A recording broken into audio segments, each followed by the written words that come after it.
Hari ini kita hidup dalam sistem yang sangat teratur. Jam kerja, gaji bulanan, pajak, produk pasar, semua sudah diatur. Tapi pernahkah lo bertanya, siapa yang pertama kali memikirkan semua ini? Jawabannya bukan presiden, bukan jenderal, tapi seorang filsuf ekonomi bernama Adam Smith. Lahir tahun 723 di Kirkcaldy, Skotlandia. Smith bukan orang kaya, bukan bangsawan, tapi pikirannya jauh melampaui zamannya. Ia hidup di era ketika dunia sedang berubah. Koloni memberontak, mesin-mesin mulai menggeser tenaga manusia, dan Eropa sedang haus akan kebebasan berpikir.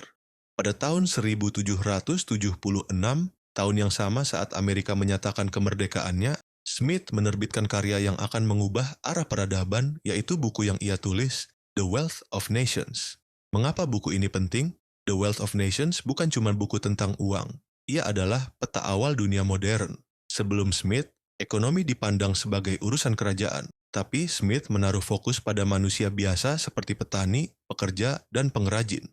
Baginya, kemakmuran sebuah bangsa tidak ditentukan oleh emas yang ada di istana, tapi oleh produktivitas dan kebebasan warganya dalam berdagang dan bekerja. Ia membuka jalan bagi lahirnya ide-ide besar, pasar bebas, spesialisasi, dan invisible hand yang berarti tangan tak terlihat yang dia yakini mengatur pasar secara alami. Kita akan melihat dalam konteks sejarah yang terjadi pada saat itu, dunia Smith adalah dunia yang sedang bergejolak. Saat itu Inggris berkembang menjadi kekuatan global, tapi kesenjangan juga melebar. Disinilah Smith muncul bukan sebagai ekonom teknis, tapi sebagai filsuf moral. Ia tidak menulis untuk orang kaya.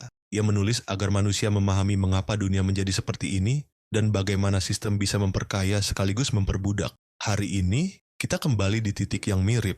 Dunia bergerak cepat, sistem makin efisien, tapi banyak yang merasa hidupnya hanya menjadi bagian kecil dari mesin yang besar ini. Pertanyaannya adalah, apakah kita benar-benar merdeka dalam sistem ini? Adam Smith tidak memberi jawaban final, tapi ia memulai dialog tentang kebebasan, nilai manusia, dan batas-batas pasar.